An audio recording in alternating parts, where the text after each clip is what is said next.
Halo semua, gua Adrian, diaspora Indonesia di UK. Halo, gua Agung, diaspora Indonesia di Belgia.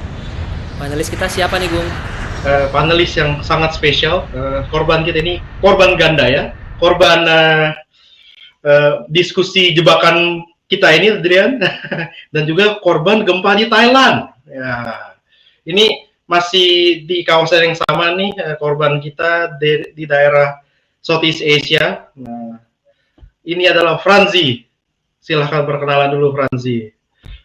Halo Agung, halo Adrian. Thank you for having me ya. Fransi Tarmedi, diaspora Indonesia, nyangkut di Bangkok.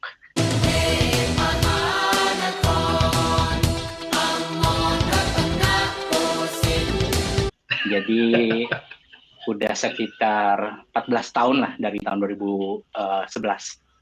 Gitu. Oke. Terus kegiatannya apa nih di Bangkok nih? Jadi saya kerja di satu organisasi internasional, ngurus climate change, beasiswa, demokrasi gitu. Jadi yayasannya dari Jerman. Oke. Semacam NGO mungkin ya, atau sebenarnya NGO itu kan ya non profit, tapi dibilang NGO enggak juga karena kita bukan donor organization dan bukan implementor juga. Jadi sebutnya aja yayasan. Oke. Dari tahun 2011 berarti dulu di Indonesianya sempat kerja dulu atau bagaimana? Sempat kerja dikit, terus langsung cabut. Oke.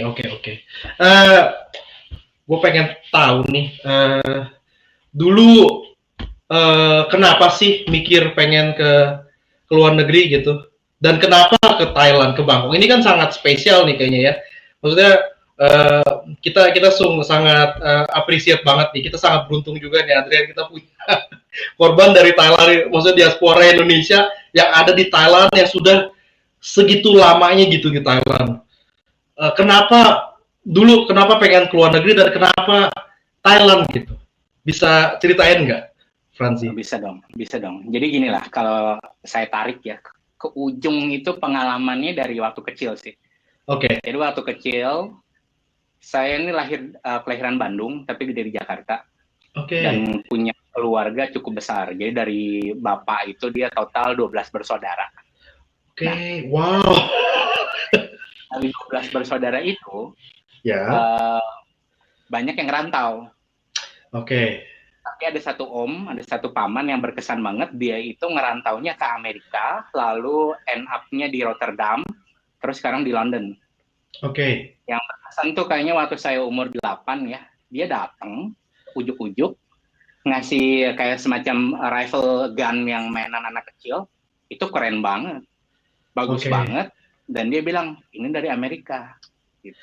Nah, terus kayaknya from that moment saya tuh kepikir kayak, oh ada loh apa mainan keren begini dan dari Amerika itu apa gitu kan. Nah, dan si Om ini tuh dia Inggrisnya yang paling bagus aja gitu. Ini kita ngomong orang tua angkatan 58 60-an ya. 60-an ya. Zaman segitu kan orang-orang ngomong Inggris ya sejago apa sih gitu. Benar. Ini orang saya itu Inggrisnya bagus banget, gayanya tuh bukan kayak orang Indonesia lah, keren banget gitu. Nah, terus semenjak saat itu dari kecil sih kayaknya wah berarti kalau mau hidup di luar negeri bahasa Inggrisnya harus bagus nih, gitu kan? Betul. Udah gitu bapak saya langsung ya udah kita les Inggris. Saya dipaksa les Inggris tuh kayaknya dari TK deh. Les Inggris gitu. Terus SD dulu sempet les Inggris di LIA. Tapi tau lah kata kita kan les itu kan les bolos main CS di warnet depan.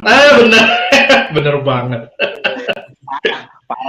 Parah. Dan kita sama-sama tahu lah belajar bahasa itu kalau buat saya ya bahasa itu bukan pengetahuan, itu skill, itu keahlian gitu. Jadi kayak nyetir, kayak nyanyi, kayak masak.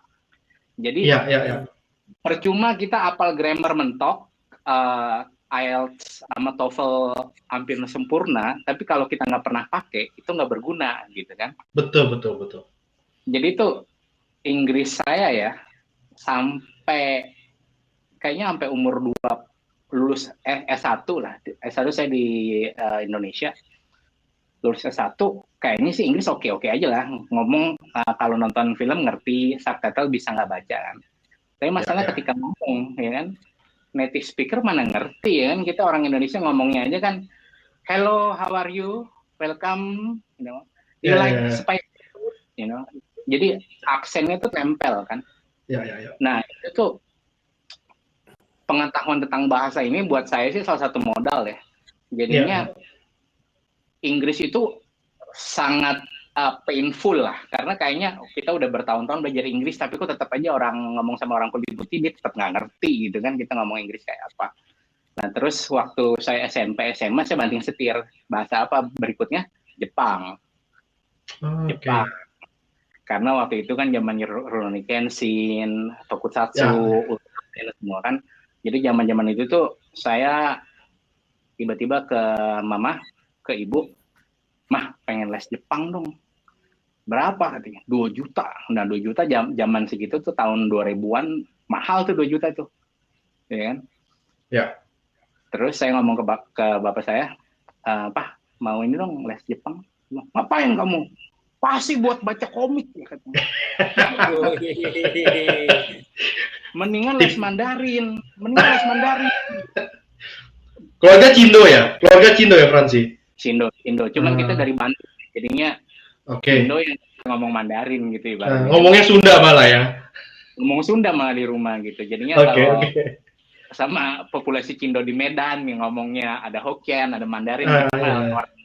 Bandung mah lebih banyak pengalaman pahitnya lah di Jawa Barat tuh sedikit. Nah, terus singkat cerita, bahasa asing kedua saya itu Jepang. Dan Jepang itu benar-benar 3 tahun saya les itu, sampai di SMP SMA tuh ada berapa teman, bertiga kita. Hari-hari kita ngomong Jepang. Wow. Wibu sejati. Wibu sejati dan rasanya keren banget karena bayangin bahasa itu kan sebenarnya komunikasi semacam konflik. Jadi saya dan kamu kita bisa ngomong sesuatu yang orang lain nggak ngerti. Itu saya tuh. Jadi keren. Ya. Udah gitu nggak berhenti di situ, lanjut. S1 saya ambil HI, hubungan internasional di salah satu universitas di Banten, ya kan. Nah, di Banten itu karena ambil HI ada satu momen ketemu anak HI dari Bandung gitu ya. Dia ngomong Perancis. Terus waktu itu saya pikir, wah keren banget nih ngomong Perancis ya kan. Ya kan. Ngomong Safa, tout va bien, merci gitu kan. Terus di situ saya ngebet banget, wah Jepang udah lewat nih. Jepang udah bosen lah waktu itu kan. Perancis lah ya kan. Dan itu yang saya bilang bahasa itu bukan pengetahuan, itu skill. Jadi benar-benar setelah Jepang, Perancis, ternyata nggak susah. Oke. Dan setelah S1 saya malah waktu itu pengen sekolah ke Perancis, ya kan, udah pikiran Sorbonne nih keren nih, tapi nggak dapet, ya kan. Banting setir lagi, pokoknya ceritanya si Fransi ini, kenapa ke luar negeri awalnya itu karena bahasa. Dari situ nggak berhenti habis Perancis, berikutnya Thailand, karena saya ke Thailand, saya belajar bahasa Thai, udah gitu nggak berhenti lagi, saya kerja di satu universitas negeri di sini, ada proyek tentang Myanmar. Saya belajar bahasa Myanmar sedikit, karena waktu itu sering field research di Yangon, Myanmar Selatan. Nggak berhenti lagi. Iseng-iseng, karena dulu pernah Perancis itu kan udah lumayan, pernah sakit, rumah sakitnya ada rumah sakit Katolik di sini, ada pusat bahasa Italinya dong, ya kan. Terus saya pikir, wah, coba iseng lah, karena siapa tahu kalau liburan ke Italia bisa mamer gitu. Lumayan tuh. Udah gitu, sempet deket sama satu orang Vietnam, bisa ngomong Vietnam juga.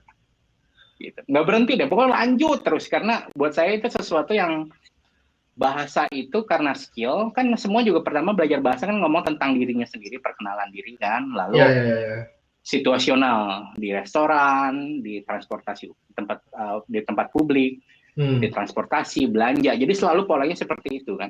Ya. Lalu bahasa terakhir yang aneh itu ya ketika saya kerja di satu yayasan ini, karena bosnya orang Jerman dan organisasi dari Jerman, ya saya belajar bahasa Jerman. Gitu. Berapa Dan bahasa lu, bro? Berapa bahasa lu udah? Mungkin kalau mahir ya, kalau mahir sih susah karena kan kemahiran itu kan diukur dari tes ya, harus ada tesnya. Cuma Oke.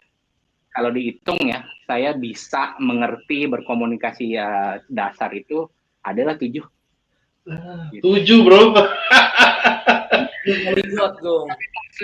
Bahasa Asia Tenggara ya, karena kan deket-deket dan kerjaan saya juga kan banyak muter-muter. Jadi Oke. prinsipnya gini lah, orang itu seneng dengan kita, ada relasi, ada yang mudah diingat kalau kita bisa relate kan. Jadi saya selalu presentasikan diri bahwa saya mau coba komunikasi dengan bahasa kamu. Gitu. Lalu prinsipnya yang sempat kesebut juga, hidup ini harus aneh. Kalau nggak aneh nggak diinget. Gitu. Benar. Menarik. Harus unik, harus aneh gitu. Jadi awalnya gitulah. Jadi kita bungkus sedikit. Pertama keluar negeri itu karena Om, lalu saya terjun ke bahasa dan nggak berhenti. Itu aja. Oke. Awalnya. Gue masih penasaran kenapa ke Thailand ya. Awalnya kenapa tuh? Kenapa bisa nyangkut gitu di Thailand? Awalnya kenapa jalan-jalan kah? Atau ada proyek di Thailand terus berasa betah terus jadinya stay di Thailand gitu? 2007 di kampus dapat semacam dana dari Kementerian Pendidikan, dari Depdikbud waktu itu namanya, untuk studi banding ke negara-negara di Asia Tenggara. Nah, grup kita dapat untuk studi banding ke Thailand. Nah, di situ tuh pengalaman pertama kayak, wah ini Thailand kok negaranya begini ya, gitu. Itu pertama itu. Dari pertama itu aja saya ke Bangkok sama teman-teman, ada sekitar 10 orang. 10 atau beberapa orang lebih gitu. Saya iseng ke Gramedia beli buku Thai Conversation gitu. Jadi waktu saya ngomong aja semua gitu, coba baca aja, karena kan alfabetnya alfabet Latin kan. Ya. Cuman ada satu momen lucu ketika studi banding itu, kita ke kantin di kampus, saya ngomong kan, saya mau pesan yang ini gitu kan artinya. Tapi waktu itu saya belum belajar angka, jadi dia ngomong apa kita nggak ngerti, dia apa nih. Iya, jadi awalnya gitu. Thailand, terus setelah itu karena saya belajar HI, hubungan internasional, PBB itu regional office-nya adanya Asia Pasifik itu di Bangkok. Alright. Nah, jadi dari 2011 ketika saya banting setir ke Thailand tuh mimpi saya pengen kerja di PBB. Itu motivasinya. Motivasinya. Jadi motivasinya karir dan waktu itu Thailand pertama 2007 dan 2010 saya kenal Thailand itu ya mirip banget sama Indonesia, cuman bahasanya aja beda. Betah ya. Ya kalau nggak betah sih nggak 14 tahun juga ya. Iya benar. Terus setelah 14 tahun nih motivasi, tujuan ada yang berubah nggak? Dulu kan karena Om jadi pengen keluar negeri, terus karena pengen kerja di PBB, karena headquarter di Bangkok. Sekarang ada nggak sih yang bikin lu stay di Thailand gitu? Kalau menurut saya sih gini lah, ada semacam idiom 7 tahun itu tuh masa adaptasi. Jadi kalau udah lewat 7 tahun tuh kayaknya udah nggak bisa pulang, gitu. Ngerti nggak? Kayak perkawinan ya? Perkawinan juga ada yang bilang gitu. Mungkin ya. Apa namanya 7 year itch itu kan? Iya, 7 year itch, benar. Dan kalau buat saya kerasa sih karena awal-awal itu ya, let's say sebelum 7 tahun lewat garis 7 tahun itu, setiap saya pulang ke Jakarta, saya balik ke Bangkok, kok ngomong Thailand jadi susah, gitu. Oke. Jadi kayak akuisisi bahasanya itu belum masuk long term memory gitu ibaratnya, kalau ini kan anak-anak IT ya. Ya, Jadi ya, ya, belum ya. ke save gitu. Oke, Masih di Mas. RAM. Ya, masih di charge, charge memory, belum dia, ya, ya, ya. Masih di save. Nah, terus habis itu tuh makin lama di sini semua jadi normal aja. Dan kadang-kadang karena saya juga jadi jarang ngomong bahasa Indonesia kan, kadang-kadang di kepala itu udah langsung mikirnya bahasa Thai Oke, gitu. karena orang Indonesia di Thailand juga nggak banyak kali ya? Orang Indonesia Atau banyak, cuma banyak. yang Oke. itu sedikit karena biasa banyak orang Indonesia yang datang ke sini untuk studi. Studi kan let's say 3 tahun. Ya. 3 tahun 4 tahun pulang, master Ya, ya. 1 tahun 2 tahun pulang. Lalu Oke. yang orang Indonesia yang kerja di sini kebanyakan tuh yang otomotif. Jadi yang udah level tinggi dan dia rotasi. Oke. Yes, make sense ya. Ya, make Jadi sense. teman-teman Indonesia yang di sini tuh rada bingung juga kalau ngelihat orang Indonesia yang tinggal tuh lama di atas 10 tahun. Gitu. Karena buat mereka hidup di Thailand tuh pasti cuma sebentar, nggak bisa lama. Oke. Gitu. Urusan visa, urusan mungkin bahasanya. Kalau buat saya sih gini, rahasianya itu kalau mau tinggal lama bahasanya jadiin dulu. Betul. Yes. Iya. Betul. Gitu. Ini Agung lu pernah mention juga ya salah satu episode sebelumnya ya. Ya. Tentang Integrasi ya. Ya, integrasi. Iya. Ya, gue juga di Belgia udah 13 tahun nih. Gue hanya harus mengingat-ingat waktu gue sebelum 7 tahun di sini apa sama kayak Franzi gitu. Tapi memang benar sih, makin lama tinggal di satu negara, lu jadi berasa itu tuh jadi kayak rumah lu ya. Ya. Gak tau deh, kalau gue pribadi, gue berasa Belgia tuh lebih ke home gue daripada Indonesia gitu. Karena ya 13 tahun ya, gitu. Rumah gue di sini, gue build a family gitu di sini, jadi berasanya begitu. Gak tau kalau Franzi juga mungkin sama nggak? 14 tahun berasa nggak? Thailand tuh lebih rumah lu gitu daripada Indonesia. Kalau saya sih punya sedikit filosofi yang agak berbeda ya. Oke. Buat saya sih home is not a place. Home is a person, you know. Jadi lebih ke relasi orangnya. Gitu. Makanya mungkin buat diaspora Indonesia yang ngerantau, kalau dia sendiri mungkin kangen rumah terus, tapi kalau udah berkeluarga, punya anak, betul. Kan kayak ada song itu kan yang ada lagu yang home is a place where I'm with you gitu kan. Iya. Sama ini Odin, bapaknya Thor juga bilang gitu kan. Asgard is not the place, Asgard is the people. Yeah. Benar. Masuk. Iya begitu. Jadi kalau saya sih kalau itu kan lebih pull factornya ya. Mungkin hal-hal yang bikin lu pengen stay di Bangkok. Mungkin it becomes second nature, udah biasa segala macam. Kalau kembali ke motivasi pengen aku tadi, ada nggak push factornya? Karena ini kalau case-nya lumayan interesting kan. Kalau lu kan move istilahnya ke negara yang sebenarnya secara economic development itu nggak terlalu jauh berbeda dengan Indonesia, biarpun Thailand lebih maju lah gitu, tapi nggak bisa dikategorikan maju gitu misalnya. Tapi ada nggak push factor yang bikin lu gue udah nggak mau di Indo lagi atau di Jakarta lagi atau di Bandung lagi? Kalau saya sih bukan pergi itu bukan karena benci Indonesia atau nggak betah ya, lebih ke terbawanya ke sini, jadi kita jalanin aja, go with the flow aja. Karena mungkin orang yang merantau itu atau diaspora Indonesia itu jangan dipikir biner gitu kan, kayak satu politisi atau pejabat yang ngomong kayaknya kalau di luar negeri berarti nggak cinta Indonesia gitu kan. Gitu. Kalau buat saya sih prinsipnya kan rumah itu apa sih gitu kan. Kalau buat saya rumah di mana saya merasa nyaman, bisa berkarya itu rumah. Dan ada relasi, ada orang-orang penting itu rumah gitu. Jadi dan dari Indonesia 280 juta gitu, kalau semuanya tinggal di Indonesia aja kan kayaknya padat gitu, macet. Iya, macet. Harus ada yang dikorbankan kan untuk ke luar negeri gitu. Iya. Terus udah 14 tahun nih, ada rencana pindah ke luar negeri lain nggak? Atau oke, stay atau go to the flow aja, atau mungkin kalau ada tawaran menarik di Jerman mungkin karena lu kerja di yayasan Jerman, bos lu bilang kayaknya skill lu kepake nih di Jerman, ikut gue deh yuk ke Jerman gitu, gajinya didabelin atau gimana, apalah itulah, ada iming-imingnya, lu akan mau nggak pindah ke luar negeri?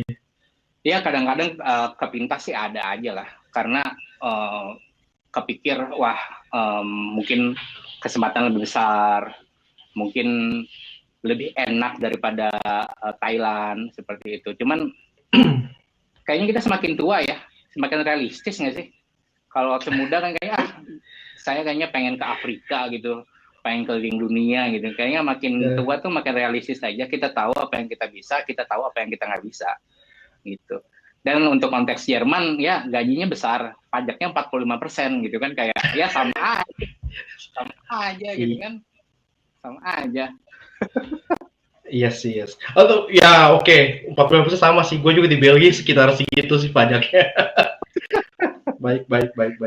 Terus jadi enggak lah ya, jadi kurang lebih bakal di Thailand terus lah ya. Kalau saya sih ini aja lah orangnya open ended aja, jadi jangan terlalu langsung dikunci ya. I love Thailand gitu, saya mau tinggal sama di Thailand, nggak tahu. Tapi tanya enak nggak hidup di Thailand? Ya enak, cuman harus bisa bahasanya dulu. Kalau nggak bisa, main kita selama jadi turis. Betul, oke. Kalau kedepannya balik ke Indonesia, ada kemungkinan nggak? Ada apa? Keinginan maksudnya? Ya, keinginan atau kemungkinan gitu. Atau ya, go to the flow juga gitu. Ya, go with the flow juga. Cuman rasanya gini, tadi kan saya sempat bilang yang 7 year itch ya, 7 itu. Tahu nggak yang menarik yang saya amati ya? Setelah 7 tahun itu lewat, pulang ke Indonesia itu malah rasanya asing. Itu, jadi pulang ke Indonesia, teman-teman yang dulu kita bareng udah punya anak, ya kan, udah berkeluarga, udah pindah kota. Ini tuh buat saya kayak kalau teman-teman tahu cerita Urashima Taro tuh, yang dia buka kotak terus masuk ke laut kan, terus pas udah ke kerjaan laut itu dia pas pulang dikasih kotak, dia bilang jangan dibuka, kalau dibuka langsung jadi tua gitu kan. Terus dibuka jadi tua. Itu yang saya rasain, karena pulang ke Indonesia tuh kayak, kan saya tinggal di Jakarta Utara ya, dulu kagak ada monorail, sekarang pulang wah, ya kan, kayak ini kok memorinya tuh kayak nggak sinkron gitu dengan memori yang referensi yang ada di kepala kita dulu kan. Jadi rasa tuh asing ya. Indonesia tuh jadi asing, malah biasa gitu, jadi biasa. Efek psikologi ya. Iya, efek psikologi. Karena mungkin ini ya, kan manusia ya, adaptasi dengan habitat gitu kan. Ya. Semakin lama kita keluar dari habitat awal tuh sebenarnya tinggal memori aja gitu. Cuman kembali lagi saya sih nggak menutup kemungkinan kalau misalnya ada kesempatan di Indonesia, dan kan masih banyak saudara-saudara teman-teman juga di Indonesia kan. Cuma sejauh ini ya lagi enak aja di sini. Jadi bukan kabur aja dulu, lagi enak dulu mungkin. Lagi enak dulu. Ya. Nggak ada yang harus kita kabur, nggak takut pulang, nggak takut. Tapi pengennya, sorry Adrian, silakan. Fokus satu hal dulu ya, tapi lu kan pada dasarnya polyglot kan, dan salah satu hal yang bikin lu motivated kan sebenarnya language kan. Gue assume itu big driver lu gitu. Ada nggak perubahan dari sisi itu? Misalnya kayak gue rasa kalau lu mungkin 10 years ago gitu, gue pengen pindah nih supaya gue bisa acquire new language karena itu bagian dari personal growth gue kayak gitu. Dan sebenarnya kalau dipikir you are well positioned buat pindah lagi gitu, karena lu menguasai cukup banyak bahasa kan. Itu salah satu critical skill set kan. Itu gimana? Ini menarik Adrian, karena begini ya, saya di Indonesia, orang Indonesia yang bisa ngomong bahasa Indonesia nggak spesial, nggak aneh. Ketika saya di Bangkok, saya bisa bahasa Indonesia, ternyata skill ini jadi berguna. Itu, skill ini jadi berguna. Itu yang sesuatu yang kayak buat saya mind blowing, karena wah ternyata belajar bahasa Indonesia ini gunanya. Ngerti nggak? Dulu kita Indonesia seumur hidup gitu di sekolah kayaknya buat apa sih kok kita harus pujangga baru, balai pustaka gitu kan. Iya, Tapi iya, iya. ternyata ketika orang tahu bahasa Indonesia kita ternyata berguna. Gitu kan. Menarik ya. Kita juga surprise. Oke. Serius itu sesuatu yang buat saya kayak, wah, selama ini gitu, nggak kepikir bahasa Indonesia itu buat apa gitu kan. Ternyata di level ASEAN juga orang yang bisa bahasa Indonesia juga kepake gitu untuk kerja, untuk misalnya ya untuk mendukung aktivitas lah antara bisnis atau apapun. Kerjasama pemerintah gitu juga kali ya. Bisa pemerintah. Misalnya untuk kerjaan saya juga kalau ada pertemuan dengan counterpart atau orang-orang Indonesia kan pasti saya kepake juga dong. Oh iya, betul. Iya. Gitu. Menarik itu. Menarik. Ya. Dan saya mau bilang juga buat teman-teman yang mau kabur aja dulu atau mau lagi enak dulu, invest in language. Gitu. Karena kembali lagi ini bukan pengetahuan, ini skill as simple kayak teman-teman nyetir, teman-teman masak, ya kan. Ya. Kalau buat saya sebagai orang yang suka masak macam-macam, ada masakan yang nggak enak gitu kan, maklumin aja karena bukan mother tongue kan. Tapi kesadaran bahwa bahasa itu adalah keterampilan itu mungkin nggak banyak orang paham. Ya. I'm with you, bro. I'm with you. Ya. Gue masih pengen balik lagi sih soal masa depan lu nih, dengan gimana lu merencanakan masa depan lu gitu. Lu masih pengen nggak sih misalnya pensiun di Indonesia? Ini susah nih karena kan pensiun itu kan kita bicara kayak 30 tahun Iya. ke depan ya. Iya. Jadi kayaknya saya nggak terlalu pinter gitu bisa planning 30 tahun. Okay. Jadi belum kepikir. Cuman ya. yang menarik mungkin kalau pertanyaan ditukar kayak kangen nggak sih sama Indonesia gitu? Ya, oke. Kan? Ya. Kangen nggak sih? Kangen. Oke. Karena kangen apanya nih? Kalau boleh tahu, kangen saudara kah, keluarga, atau kangen teman, atau kangen makanan, nggak tahu. Kangennya kangen apa nih? Kalau boleh tahu. Mungkin kalau kita angkat lebih mewahnya ya, kangen lihat Indonesia juga maju, itu sih.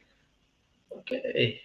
Pengen suatu saat kita pulang Indonesia itu oke gitu, benar-benar kayak wah nggak kalah nih Indonesia nih, itunya sih yang kangen.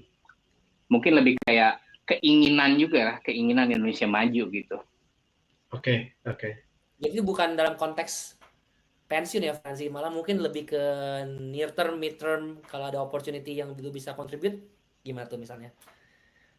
Misalnya lu bisa memajukan Indonesia, gue nggak tahu lu aliran mana nih, dulu aliran Indonesia emas atau aliran Indonesia cemas?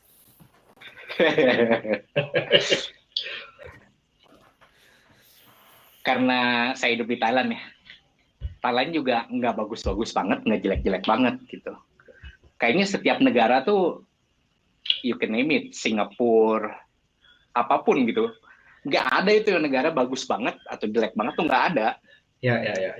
Tergantung konteks, tergantung bidangnya aja. Ya. Jadi Indonesia itu sebenarnya potensi banyak. Ekonomi paling gede di Asia Tenggara. Populasi paling gede, pasar paling gede kan. Jadi ini sesuatu yang sebenarnya bisa digoreng gitu, bisa digoreng, bisa dipakai, bisa diangkat gitu. Semoga aja kesadaran ini datang gitu di Indonesia.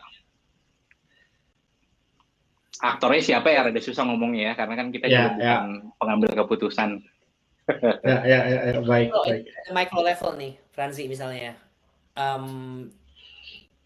Karena sebenarnya interesting kan. Thailand, Indonesia. Secara development index mungkin nggak seberapa jauh, tapi Thailand lebih tinggi. Ada nggak hal yang lu find starkly difference di Thailand dari belasan tahun experience lu dibandingkan dengan Indonesia? Misalnya cara pemerintah menghandle sesuatu, gue nggak tahu apa, misalnya contohnya gempa kemarin atau kejadian-kejadian lain gitu, yang di Thailand lebih baik atau mungkin malah di Indonesia lebih baik gitu. Kalau satu hal yang comes to my mind ya. Apa yang Indonesia lebih baik? Ide itu nggak terbatas. Karena mungkin Indonesia beda majemuk ya, beda provinsi juga beda bahasa, beda dialek. Kalau lebih majemuk lah, lebih diverse. Kalau Thailand memang ada keberagaman, tapi nggak seperti di Indonesia. Itu satu. Lalu positifnya Thailand apa? Lebih disiplin. Kayak pangkalan ojek gitu ya.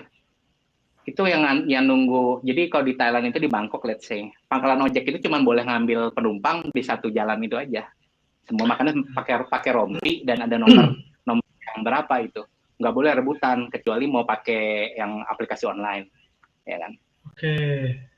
Ketika saya lihat kondisi begini ya, udah kebayang kalau di Jakarta mah nggak mungkin ngantri panjang, ngantri tukang ojek datang kan? Iya. Kayak sesuatu yang ini sifatnya lebih ke budaya sih, jadinya dia ada aturan itu tuh nggak dilanggar, diikutin dulu. Oke. Gitu. Itu satu hal. Saya nggak bilang di Indonesia semua ngelanggar ya, cuman di Thailand itu saya langsung ketawa aja, ini kayaknya kalau di Indonesia nggak bisa orang antri ojek gitu kan. Kayak antri taksi dong berarti ya. Iya. Kan kalau kita di bandara mau naik taksi nih antri dulu nih. Di Thailand naik ojek antri kayak gitu ya. Dan ini gue baru tahu di Thailand ada ojek. Gue pikir Indonesia doang yang punya ojek. Ojek motor kan maksudnya ya? Ojek motor. Iya. Oke. Ini gue benar-benar pungli atau tukang palak lah. Kalau di Bangkok downtown yang tempat-tempat turis sih lebih relatif aman ya, karena Bangkok itu kan tourist city, kota wisatawan kayak di Bali gitu kan. Jadi mereka jaga image banget ya. Jadi jarang banget kriminal, jarang banget copet. Adalah beberapa, cuman lebih bisa diatur lah. Pokoknya di Thailand itu kalau insentifnya jelas, mereka mau ngikutin dulu. Oke. Tolong antri kayak kemarin gempa kan, lagi krisis. Diarahin semua tuh semua nurut gitu. Nurut, kesini dulu, kesini ikut semua. Nggak ada yang kabur-kabur. Oke. Jadi sesuatu yang sebenarnya bukan belajar ya. Mungkin kalau belajar juga kita nggak bisa bilang Indonesia juga jelek. Cuman sesuatu yang life is about reading pattern kan. Kita baca pola aja. Kita nggak bisa mengerti semua, tapi kita lihat pola kesamaan, perbedaan itu kan. Iya. Jadi, pola-pola ini yang sebenarnya bisa kita coba adopsi atau kita lihat, oh ini bagus nih, bisa kita aplikasi. Itu lebih ke kultur nggak sih ya? Mungkin orang Thailand nggak tahu ya, kulturnya lebih mungkin karena monarki gitu ya, lebih nurut gitu sama pemerintahnya mungkin ya, nggak tahu ya, atau agamanya mungkin agama Buddha, gua nggak terlalu ngerti pengajarannya seperti apa gitu, mungkin ya nggak tahu ya. Kalau menurut lu gimana? Atau lama di bawah junta militer, gue nggak tahu juga. Kita juga kan 32 tahun sama militer diktatorship ya. Militer itu. Kalau copet berseragam gimana? Birokrat atau polisi? Ada, tapi mungkin nggak seterang benderang di negara lain. Oke. Gitu. Jadi ngumpetnya tuh bagus gitu, nggak kayak di negara lain lah, nggak enak ngomongnya. Nggak terang-terangan ya. Kayak di Konoha lah, kita sebutnya Konoha aja, negara lainnya biar ada namanya. Oke. Gue pengen bergeser sedikit nih soal hashtag yang lagi trending, lama juga sebenarnya trendingnya, kabur aja dulu gitu. Lu gimana nih? Lu orang yang support nggak sih untuk orang-orang Indonesia nih yang mau kabur, mau pindah ke luar negeri, entah studi, entah kerja, entah long term atau short term, atau lu termasuk orang yang nggak terlalu seneng gitu banyak orang Indonesia yang ke luar negeri? Siapalah saya gitu kan bilang nggak seneng atau seneng, cuman yang menarik tuh gini, sebagai spesies kita itu kan dibekali dengan dua insting untuk survive, untuk bertahan hidup, dan reproduksi, punya anak gitu, melestarikan keturunan kan. Dua hal ini yang manusia dan makhluk hidup lainnya punya dua insting ini. Kalau buat saya merantau itu salah satu keterampilan bertahan hidup. Gitu. Mungkin di Indonesia nggak dapat kerjaan yang cocok, mungkin di Indonesia bosen situasinya begini terus, mau mengubah nasib, mengadu nasib gitu, kerja di kapal pesiar, kerja di asal jangan di scam center atau di kasino gitu ya, jangan bahaya. Nah, jadi kalau buat saya sih kalau mau ngerantau ya silakan aja, cuman nggak usah dilabeli kayak kabur aja. Karena kalau kita bilang kabur kan berarti kayaknya kita pahit banget di Indonesia mau kabur, ya kan? Atau kecil banget gaji di Indonesia mau kabur. Nggak usah begitu. Ya buat saya sih merantau itu survival skill. Orang itu bermigrasi karena ada tadi pull factor, ada masalah, atau dia mungkin lihat ada peluang dan dia pindah, gitu aja. Cuman yang mau saya bagikan gini aja, kalau mau pindah itu pikir matang-matang, jadi jangan hanya ikut-ikutan, karena yang kejadian itu kan banyak yang ketipu, banyak yang dia pikir ke Thailand enak nih, ke Thailand tapi dia nggak mikirin visanya gimana, dia coba saya ambil Muay Thai aja dulu lah, mau les Muay Thai, atau mau belajar bahasa dulu. Mereka informasi itu kunci kan, informasi kumpulin dulu, jangan sampai udah ke Thailand, kerja apa ya, ternyata banyak aturan-aturan yang tahu nggak di Thailand itu, jadi tukang potong rambut itu nggak boleh buat orang asing. Jadi ada 7 profesi yang ilegal buat orang asing. Nah informasi kayak gini kan bisa Google, bisa cari dulu gitu. Jadi jangan coba beli tiket low cost airline ke Thailand mencari kerja. Nggak bakal ada perusahaan ngejamin work permit gitu, kecuali jadinya ilegal itu bisa ditangkap. Itu aja. Jadi intinya mau ngerantau silakan, itu bagian dari bertahan hidup, cuman informasinya tolong gitu. Karena hidup di luar negeri itu enak dan gak enak lah. Ada pahit, ada manis. Katanya kayak mana saya gempa ya. Gempa kan. Dan yang tadi Agung bilang korban, ya benar korban. Jatuh kemarin ini pakai tongkat. Oke. Dan ketika ada musibah atau kejadian itu kan sesuatu yang ini, waduh, sendirian nih, gitu kan? Iya, benar. Itu aja. Jadi sebenarnya kalau orang ngerantau itu siap nggak sendiri, siap nggak mengatasi masalah, nggak minta tolong teman dekat, karena teman dekat juga nggak bisa langsung terbang ke sini, nolongin nggak bisa kan? Atau mau transfer uang ya nggak bisa transfer uang juga, mahal gitu kan? Ya.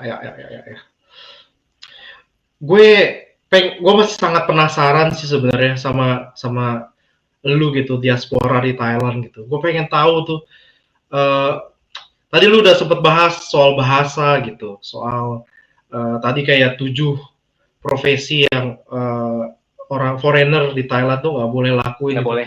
Ya, apalagi sih challenge hidup di Thailand gitu sebagai foreigner gitu, selain bahasa, selain aturan, ada aturan yang nggak tahu ya, kita kan purpose-nya supaya orang netizen bisa nonton kita, dapat informasi gitu. Ada nggak aturan yang sangat penting itu yang perlu diingat untuk orang-orang yang mungkin mikir kita ke Thailand untuk mengadu nasib gitu? Ya 2 hal sih, izin tinggal sama izin kerja, itu aja. Kalau mau kerja secara ilegal kan harus ada work permit ya. Work permit itu harus dijamin perusahaan. Gitu. Informasi ini tuh orang pikir nanti bisa urus sendiri ya work permitnya atau kartu kerjanya. Ya nggak bisa. Siapa yang disponsorin sama perusahaan. Oke. Siapa ya? Itu kecuali visanya visa education, les Muay Thai apa, terus kerja ilegal nggak bayar pajak ya ketangkap dipulangin. Dideportasi ya. Oke. Iya. Terus untuk perusahaan nge-hire foreigner itu sulit nggak sih di Thailand? Atau kalau misalnya kayak di Belgia nih ada kayak minimum gajinya yang lebih tinggi daripada UMR-nya gitu, atau harus ada kayak apa sih penjelasan kenapa nggak bisa dapat orang lokal gitu, harus hire foreigner? Di Thailand begitu juga nggak sih? Ya prinsipnya sama, karena ketika mau hire tenaga kerja asing harus ada alasan kenapa. Apakah nggak ada talent atau sumber daya di negara ini yang bisa mengerjakan pekerjaan itu, ya kan? Hmm. Dan juga ada aturannya kuota juga. Jadi setiap satu orang asing yang di-hire harus tambah lagi orang lokalnya 2 atau 3 gitu. 3 kalau nggak salah. Jadi bayangin, nggak semudah itu gitu. Dan ini kalau kerja sama institusi ya, perusahaan atau organisasi. Kalau membuka usaha sendiri juga harus modalnya banyak gitu. Karena membuka perusahaan di Thailand, maksimal kepemilikan orang asing itu cuma 49%. Harus punya lokal partner yang sahamnya atau share-nya itu 51%. Indonesia Baik. ya, ada juga ya. Ya, oke. Nah, jadi prinsipnya sebenarnya sama. Kalau nggak, semua orang itu bisa keluar masuk dong. Dan ASEAN ini kan belum Uni Eropa ya, di mana orang Jerman bisa hidup di Paris, bisa kerja tanpa izin gitu kan? Ya. Karena udah bebas, udah Schengen. Kalau di Ya. ASEAN belum. Jadi intinya gini. Ya. Mau merantau, tapi informasi lengkapi dulu gitu. Jangan tiba-tiba ngayal, lagi suka nih film Thailand, kayaknya di Thailand keren nih. Mau cari kerja di situ. Nggak semudah itu. Orang dari Surabaya aja mau ke Jakarta pikir-pikir dulu kan. Yes. Orang dari Jawa aja mau kerja di Bali juga mikir-mikir dulu gitu. Nggak langsung, coba cari kerja. Jadi semakin kita tua kan semakin banyak gagal ya. Jadi hati-hati, kumpulin informasi dulu lah. Ya. Terus kalau dari orang-orang Thailandnya ke foreigner gitu, maksudnya kalau ke turis mungkin welcome aja. Tapi kalau untuk foreigner yang tetap di Thailand, itu gimana sih mereka? Mungkin karena lu bisa bahasa Thailand, mungkin mereka nggak terlalu. Tapi secara general, mereka welcome juga nggak sih sama foreigner migran gitu? Kalau orang Thailand tuh ya, ini pandangan pribadi sih. Nggak suka ikut campur. Jadi kalau ada sesuatu unek-unek juga nggak diomongin, ditahan-tahan aja gitu. Jadi kalau kita udah tahu lama ya pasti ada konflik, ya pasti ada. Cuman mereka tuh bukan orang kayak wah kamu ini sih orang Indonesia sih ya kampungan gitu, ya nggak gitu juga, nggak diomongin. Jadi relatif sopan lah. Relatif sopan. Jadi mulutnya tuh nggak pedes gitu. Masakannya aja pedes, mulutnya mah nggak terlalu pedes, biasa aja. Tapi diomongin di belakang kali ya? Ya, tapi kalau diomongin belakang kan bukan domain kita untuk cari tahu dong. Itu iya benar sih. Ya. Kan? Kecuali kita dengar gitu. Jadi susah untuk ngomong bilang mereka benci orang asing nggak sih? Kalau menurut saya sih enggak lah. Pokoknya yang orang asing kerja aja gitu. Terus secara apa sih kayak pejabatnya gitu atau secara dinamika politik di Thailand itu ada nggak sih bahas mungkin kita kebanyakan orang asing nih di Thailand, ada nggak sih pembahasan seperti itu? Kalau kayak kita di Eropa kan lumayan ya, mungkin makanan sehari-hari ya, ada aja nih politisi yang kita kebanyakan imigran nih di sini gitu. Kalau di Thailand begitu juga nggak? Belum, Gung. Dan kalau buat saya sih, seingat saya ya, proporsi tenaga kerja asing yang di Thailand tuh nggak sebanyak kayak mungkin kayak di Singapura atau apa. Jadi terbatas. Dan lagi kelasnya juga ada kelas yang dari negara barat, ada yang dari negara tetangga gitu, ya kan? Jadi visa izin tinggal dan izin kerjanya itu nggak gampang. Gampang sih. Gue boleh cek sesuatu nggak? Ya, dari Indonesia ada insight nggak kira-kira? Kalau misalnya di split antara yang white collar jobs sama blue collar jobs gitu, do you have any idea gitu? Biasanya kalau Indonesia di mana gitu? Orang dari Indonesia. Like what kind of jobs? Ini sepengetahuan saya ya, kalau di orang Indonesia yang kerja di Thailand, kebanyakan ya white collar.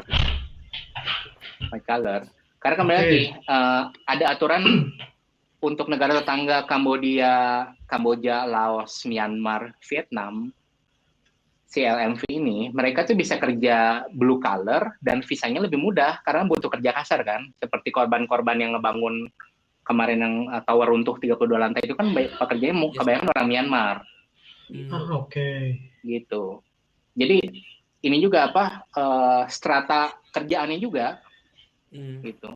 Nggak semudah itu coba mau nukang di Thailand ya nggak bisa juga, izinnya nggak keluar karena semacam dikunci untuk negara tetangga yang dekat aja. Jadi kalau ada orang dari Indonesia mau pindah ke Thailand, mau ngambil kerjaan apa aja, basically what you're trying to say is that Jangan coba-coba bro, nggak segampang itu gitu. Ya, kumpulin informasi dulu deh, karena kebanyakan orang kan bermimpi itu boleh, cuman bangun dulu, udah gitu cari informasi, ya kan? Cari informasi dulu. Kalau informasi nggak lengkap, ada risiko keamanan, ada risiko ketipu, ya kan? Ya, Kan ya. mungkin teman-teman tahu juga yang kasus scam center yang kasino-kasino di perbatasan Thailand, Myanmar, dan Kamboja kan. Iya, Berapa iya, banyak iya. orang Iya. Indonesia yang nyangkut itu kan. Baik, Jadi hati-hatilah maksudnya. Makanya kalau buat saya sih kabur itu konotasinya tuh jadi lebih ke negatif karena apa yang ditakutin Indonesia gitu. Kalau kerjaannya kurang nggak juga, cari aja. Tapi kalau ke luar negeri cari informasinya dulu. Cari informasinya dulu. Karena kembali lagi yang saya bilang hidup di luar negeri itu nggak semuanya manis, ada pahitnya. Tapi nggak semua pahit juga ada manisnya, kurang lebih gitulah. Jadi Ya. apa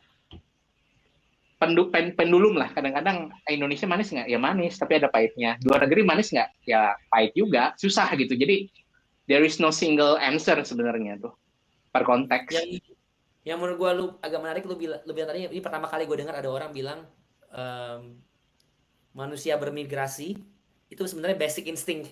Tapi yang bikin kita beda dengan spesies lain, kita we gotta like as you said, do all the prep works gitu. Nggak karena lu lapar lu tusuk orang makanan lu. Betul.